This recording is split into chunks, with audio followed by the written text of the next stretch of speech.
আপনি আমাকে কথা বলতে দিবেন না, আমি কথা বলবো আপনি গুলি করে মারবেন। আমাদের এদের অনেকের জন্মই হয় নাই, তখন আপনারা এখনো এদেরকে রাজাকার বলেন। আপনার লজ্জা করে না? আপনারা এই বাচ্চাগুলিকে এই কথাগুলি বলেন।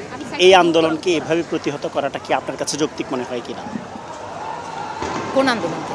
শিক্ষার্থীদের দাবি যেটা দমন পীড়ন, এটা তো আপনি কালকে যে সাইদ, যে ছেলেটা ছিল, যে ছবিটা, রংপুরের ছেলেটা, ও নিরস্ত্র একটা ছেলে। আপনি স্টুডেন্টদের উপরে গুলি চালাতে পারেন?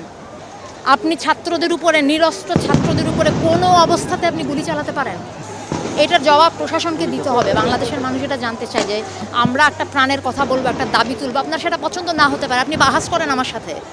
আপনি আমাকে কথা বলতে দিবেন না, আমি কথা বলবো আপনি গুলি করে মারবেন। ও একটা মায়ের বাচ্চা, ও একটা বোনের ভাই, আপনি ওকে মেরে ফেলছেন। এটা একটা কথা হলো? এটা কিছু হলো? এইটাকে আপনি বলবেন? এইটাকে আপনি স্বাধীনতা বলবেন? আমি কিভাবে আপনি কি এইখানে আপনি এই প্রশ্ন তুলবেন যে রাজাকার নাকি কি? এগুলি হচ্ছে আপনারা বহুদিন ধরে এই কার্ড খেলে যাচ্ছেন। মুক্তিযুদ্ধ আর কি, আমাদের এদের অনেকের জন্মই হয় নাই, তখন আপনারা এখনো এদেরকে রাজাকার বলেন। আপনার লজ্জা করে না? আপনারা এই বাচ্চাগুলিকে এই কথাগুলি বলেন।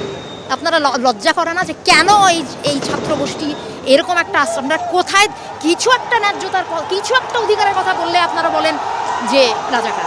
আরে আশ্চর্য কথাবার্তা! আমার স্বাধীন দেশে আপনি আমাকে, আমি আমার ন্যায্য অধিকারের কথা বলবো, আপনি কথায় কথায় আমার মুখে ছুঁড়ে মারবেন রাজাকার, কথায় কথায় ছুঁড়ে মারবেন রাজাকার। এটা কি ফাইজলামি? এটা বাংলাদেশ, এটা অনেক মানুষ, সাধারণ মানুষ এখানে যুদ্ধ করে স্বাধীন হয়েছে। আপনি আপনারা সেই ক্ষেত্রে মুক্তিযুদ্ধ বিরোধী কাজ করেন। যারা কথায় কথায় রাজাকার শব্দটা ব্যবহার করেন, আপনারা নিজেরা আজকে বাংলাদেশের স্বাধীনতার পরিপন্থী মানুষ। আপনারা চর্চা করেন, শিখে আসেন, এই বাচ্চাদের কাছে শিখে আসেন স্বাধীনতা যুদ্ধ কাকে বলে। ওরা করছে, ওরা রাস্তায়, এবং আপনারাও করেন আপনাদের জায়গায়। দোহাই লাগে, আপনারা আপনাদের কাজ করেন। শিক্ষার্থীদের সাথে আমি সম্পূর্ণ একাত্ম। শিক্ষার্থী শুধু না, বাংলাদেশের মানুষের কথা শুনতে হবে। এখানে অনেক ঘটনা ঘটে যাচ্ছে। এটা এইখানে আপনি সেই মুক্তিযুদ্ধ আর রাজাকার নিয়ে পড়ে আছেন। এটা এখানে মানুষের প্রাণের কথা শুনেন। রিক্সাওয়ালারা কয়েকদিন আগে 400 টাকা হলো মরিচের কেজি, সেইটা নিয়ে শুনেন। কুড়িগ্রামে বন্যা হচ্ছে, সেটা শুনেন।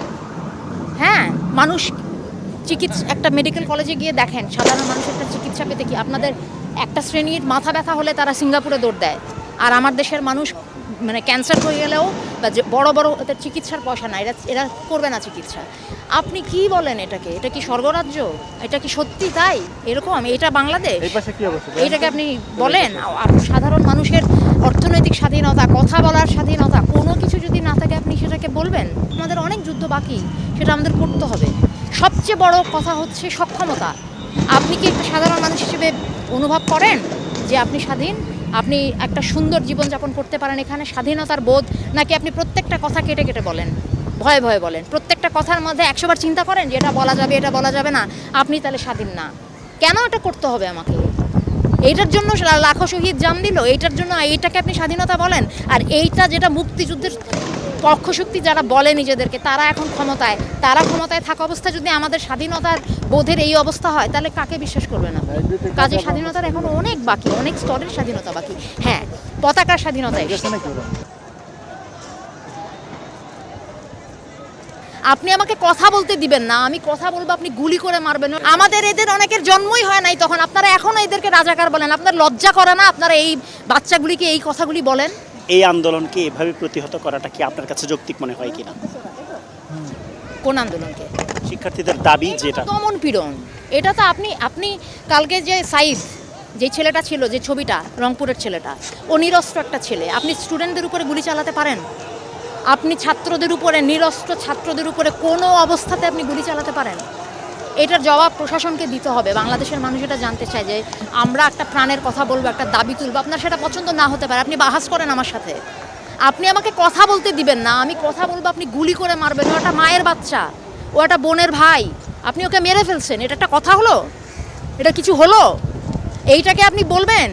এইটাকে আপনি স্বাধীনতা বলবেন? আমি কিভাবে আপনি কি এইখানে আপনি এই প্রশ্ন তুলবেন যে রাজাকার নাকি কি? এগুলি হচ্ছে আপনারা বহুদিন ধরে এই কার্ড খেলে যাচ্ছেন। মুক্তিযুদ্ধ আর কি, আমাদের এদের অনেকের জন্মই হয় নাই, তখন আপনারা এখনো এদেরকে রাজাকার বলেন। আপনার